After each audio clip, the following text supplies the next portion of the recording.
Yesterday in the afternoon, I was lying on bed. My son was studying. At the time, one task clicked in my mind, and that task was I need to buy some homeopathic medicine. I already ordered that, but that order will come after 2 weeks. We cannot wait for that. So I was lying, propping my head on my hand palm, or I was thinking, what should I do? Generally, there are a few homeopathic center or homeopathic clinic there I could have gone.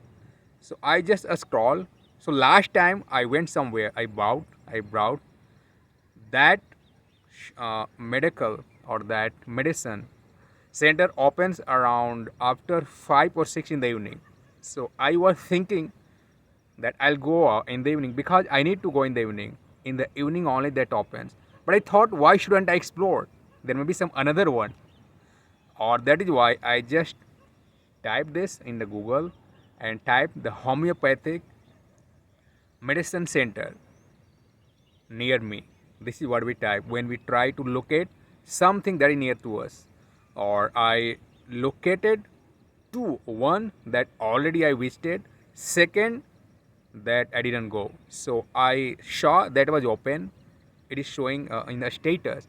Or I made a call immediately to the guy and he received my call within a first ring. It means it seems that the guy is very responsible. So I asked him about the medicine and he told me that yes, it is available. So when he said it is available, I asked him about the price. So everything was clear. Now I got ready. My wife was talking outside on the phone.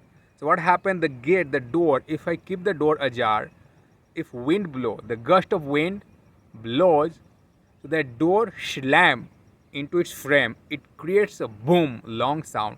That is why to avoid this bang or banging sound, my wife latched it from the outside.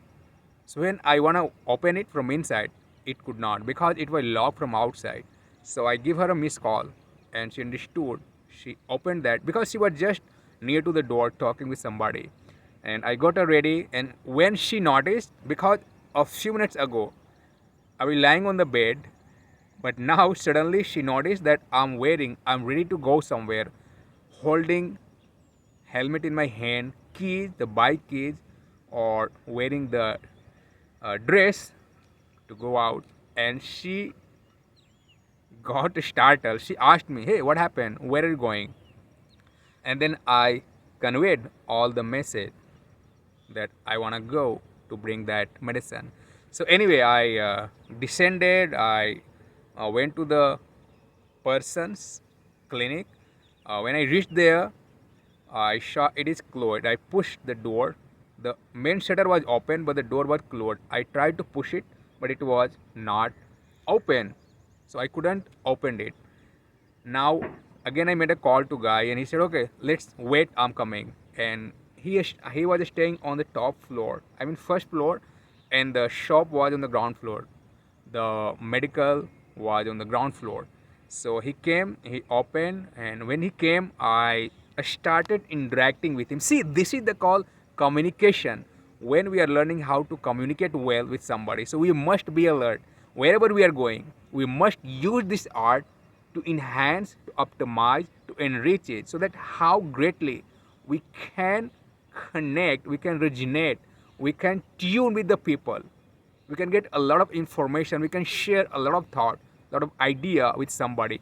That is called the effective way of communicating. So I tried to use that and I appreciated him. He looks young. He is 29 years young, or he had been in this line in homeopathic for a decade. So I appreciated him while he was giving me the medicine. During that, I asked him that, hey, how did you come in this line? What motivated you? What gravitated you? Who advised you?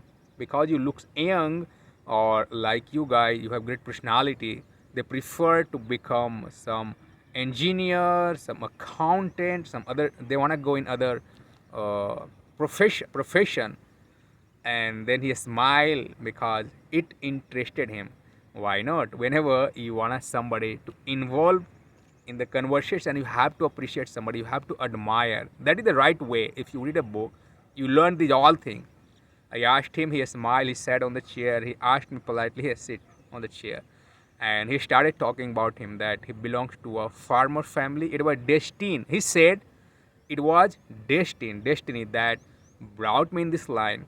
And finally I got interested, and now I have been teaching people, or I'm doing PhD in this medical, not medical, in this homeopathic line. And he started elaborating. Even in between I shed a light, I tried to intervene, I tried to ask some information like, hey, why people are more keen to go to the medical shop, they want to buy some allopathic instead of coming or having tendency to come or use homeopathic. And they smiled and he said, yeah, because they don't have awareness. And yes, this is what I wanted him to speak. And then I grabbed this topic and I said, yes, nowadays people, they are not aware the potential of homeopathy. They're not aware the impact of homeopathic. They are always keen to go to shop, go to medical, they buy the medicine and use it, but they don't know how harmful it is to using allopathic. It is super harmful. It is in synthetic form that our body basically does not want to digest. It does not have capacity to digest the synthetic form. Even I know these all things, so I started talking with him and he was elaborating.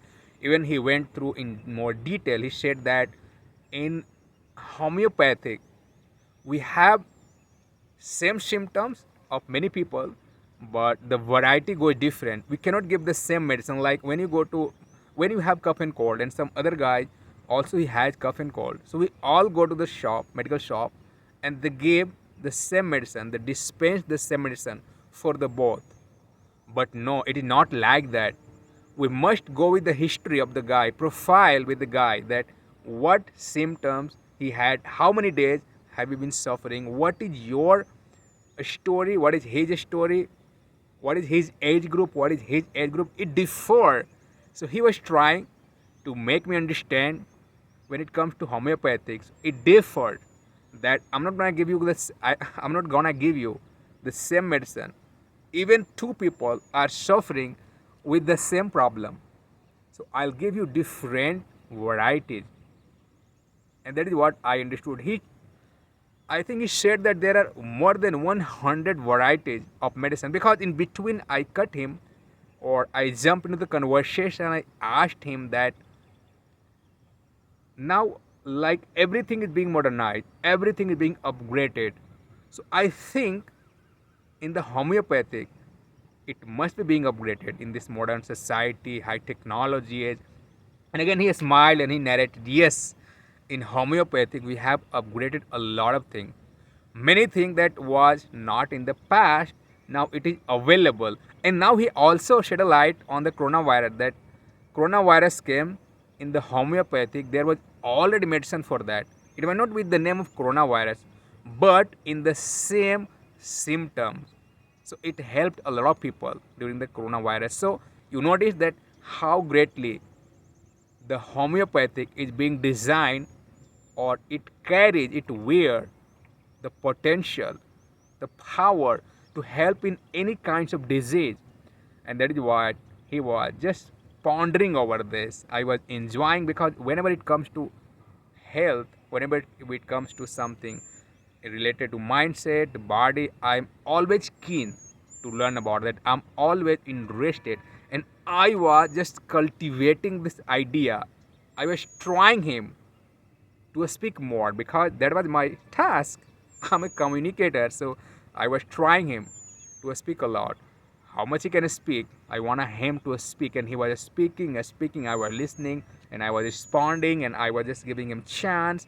I was admiring him, and he was again pondering over a lot of things, a lot of medicine. And finally I asked him that one day I'll come with my wife, and she has some problem. You may come across, or you may ask her, so that we may come to the conclusion how to get rid of that problem. And he smiled. He said, yes, everything we have, every solution in the homeopathic we have. So you come, or we become like a friend. He saved my number, I saved his number, and this is called the effective communication skill. Effective communication skill, public skill is nothing but when you are interacting with somebody, try to take the communication more longer. Instead of saying, hey, I want this, he gave you, you paid him, you came back. No, that is fine being a professional, but no. If you want to be an artist, if you want to be a great, effective, persuasive communicator, you must make communication longer. You must know how to pull him in the conversation, even though he is not in the mood. But again, you know, you have idea, you have art, how to pull him so that he is interested, not forcefully that I asked, that's why he is speaking. No, keep some motivation into him, give some admire, just admire him, so that he starts, that becomes it intrinsic, that motivate him, so that he's not gonna drop that conversation in between. Even he wants to take interest. Every human, we have such nature that if you are in any profession or I admire you, I said a few lines that is positive about you, you are more interested to talk with me. You basically, when I respect you, it's human nature that you are also gonna respect me, and that is what it is called a great communication skill. So we should not miss whenever you go somewhere, whenever you are interacting with anybody. Believe me, if you give some notion, idea, or admire somebody, appreciate somebody, he'll not let you go easily. He'll also respect you or start talking. You will see a smile on his face, and that is why we must not forget whenever you are going, have some time, spare some extra time if you are going somewhere to meet somebody. Even if you want to have a short conversation, try to exaggerate it if you get a chance. If somebody is busy, don't try to intervene. But if somebody has time, you must establish communication, persist whatever you're talking about. Try to enrich as much as you can or dwell into the matter. And now you may realize that the people you are talking with, they are also interested, because everybody wants somebody may admire them. We are human, we have emotion. So this is how yesterday I made this communication with the guy around more than, I think, something 20 minutes. So when I returned back, my wife asked me, hey, where did you spend long time? And I narrated all that story to her, that this all happened. He's a nice guy. He has spent 10 years in this medical, in this homeopathic line area, or he's a nice guy. Next time we'll go to him again, or we'll ask some treatment. If any kinds of disease, we go with. So this happened, guy. So again, good morning. My name is Alok. I have been teaching globally one-on-one class. It's great that people are getting good result, or they are admiring my teaching style. Or guy, it's morning, sun has risen again, or now time. I have taken one class today, or another class will happen once I'll return after leaving my son to his school, and then I'll took another class and then my task. So in the morning I woke up a right time before 5, did all the tasks, I practiced all the vocabulary that I mentioned in my notebook, the pronunciation part, and that motivated me, because when I learned something, I tried that. Whenever I'm reading something, I try to implement how to pronounce well, or this is the right way to enhance, increase, to communicate well. So thank you. Don't stop your journey. If you have decided to learn it, don't stop, because it is one of the great way you will realize later on that how great it is. When you communicate with somebody precisely, meticulously, you will get to know how great result you receive with that. So thank you. Bye bye.